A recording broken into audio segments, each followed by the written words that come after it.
अगर आपने अब तक हमारे चैनल को सब्सक्राइब नहीं किया है तो प्लीज़ हमारे चैनल को सब्सक्राइब करें और हमारे आने वाली वीडियोज़ अपडेट्स पाने के लिए हमारे बेल आइकन को ज़रूर छू दें। मुंबई अंडरवर्ल्ड की कहानी सीरीज में हमने आपको शुरू से लेकर वर्तमान तक के सभी डॉन्स के बारे में बता दिया है, लेकिन फिर भी आप लोगों के रिक्वेस्ट को देखते हुए हम इस काली दुनिया के कुछ गुमनाम लोगों को भी खोज कर निकाल रहे हैं ताकि आप मुंबई अंडरवर्ल्ड से जुड़े सभी लोगों को जान सके।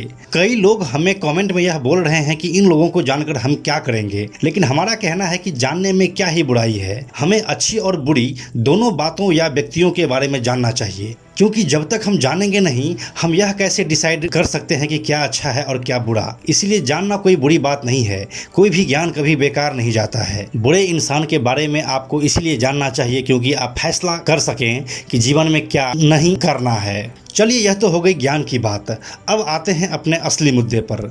आपको कहानी बताते हैं। यह कहानी उसके बारे में है जिसे हाजी मस्तान करीम लाला और वरदराजन मुदलियार से लेकर बाद के दिनों में दाऊद इब्राहिम तक सलाम करता था। मुंबई अंडरवर्ल्ड में जिसे लेडी डॉन और माफिया क्वीन जैसे नामों से बुलाया जाता था, इनका नाम था जेनाबाई दारूवाली। इसे कई जगह जेनाबाई दारूवाला के नाम से भी लिखा जाता है, इसलिए दोनों का मतलब आप एक ही समझिए। नमस्कार, मेरा नाम है प्रशांत और आप देख रहे हैं बेजोड़जोड़ा.com का यूट्यूब चैनल। जेनाबाई दारूवाली के बारे में ज़्यादा तो कुछ नहीं मिलता है, लेकिन फिर भी हम आपके लिए कुछ न कुछ ढूंढ निकाले हैं। इसके बारे में कई ऑनलाइन प्लेटफॉर्म पर सेम बातें ही लिखी गई है, इसलिए हम आपको कुछ अलग बताने वाले हैं।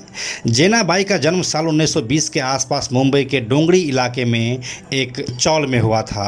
इसका बचपन का नाम जैनब था और यह अपने माता पिता के 6 संतानों में से एक थी। उसका परिवार एक निम्न वर्गीय परिवार में आता था और गुजर बसर के लिए उनके पिता मजदूरी करते थे। जेनाबाई शुरू से ही बाहर की दुनिया में इन्वॉल्व थी। यह इस बात से भी पता चलता है कि वह आज़ादी की लड़ाई में भी शामिल थी। जब उसकी उम्र सिर्फ 14 साल की थी तभी उसकी शादी हो गई। आज़ादी के दौरान चलने वाले आंदोलन में जब वो हिस्सा लेती थी तब उसके वजह से उसके पति उसको मारते थे और अक्सर उनके साथ झगड़ा होता था। इसी का परिणाम यह हुआ कि साल 1947 में जब भारत आज़ाद हुआ तब जेनाबाई के हस्बैंड ने उसको पाकिस्तान चलने के लिए कहा। जेनाबाई के मना करने के बाद उसका हस्बैंड उसको छोड़कर पाकिस्तान भाग गया। उस समय जेनाबाई के पास कुल 5 बच्चे थे जो अब उसकी जिम्मेदारी बन चुकी थी। अब तक जैनब यानी कि जेनाबाई किसी भी तरह के गलत कामों में इन्वॉल्व नहीं हुई थी, लेकिन अब समय बदल रहा था। आज़ादी के बाद देश में भुखमरी वाली स्थिति उत्पन्न हो गई थी। इस स्थिति से निपटने के लिए सरकार लगातार कुछ न कुछ योजना चला रही थी।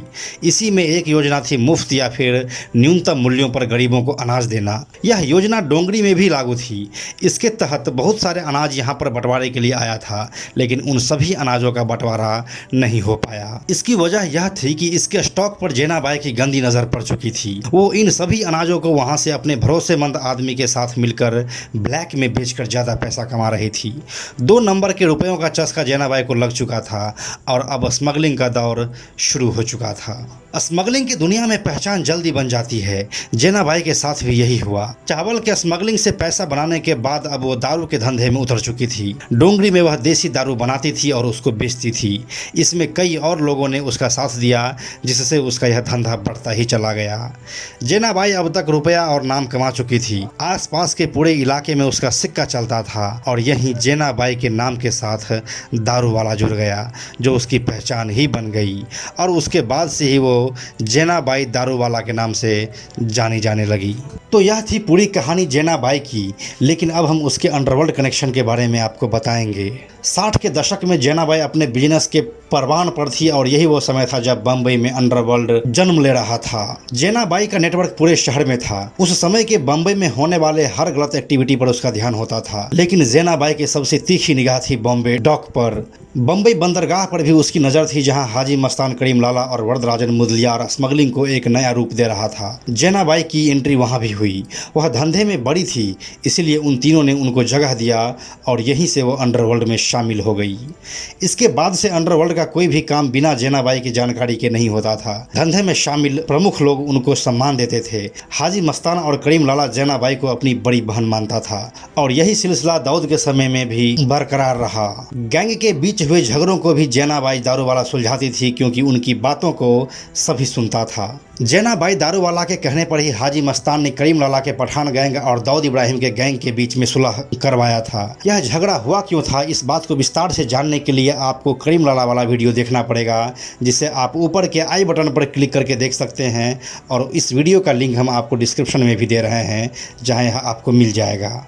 80 के दशक के बीच के सालों में जैना बाई की मृत्यु हो गई, लेकिन अपने दबदबे की वजह से उसे जो माफिया क्वीन और लेडी डॉन का खिताब मिला था वो अभी तक बरकरार है। तो यही थी जैना बाई दारूवाला या जैना बाई दारूवाली की पूरी कहानी।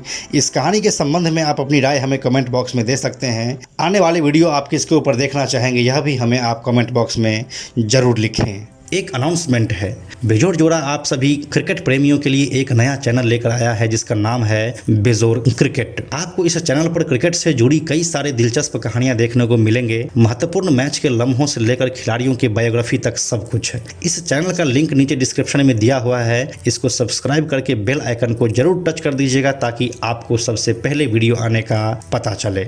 यह वीडियो अगर आपको पसंद आया तो इसे लाइक और शेयर जरूर करें। आने वाले वीडियोज़ के लिए बेजोड़ जोड़ा को सब्सक्राइब करके बेल आइकन को टच करना ना भूलें। Thank you so much.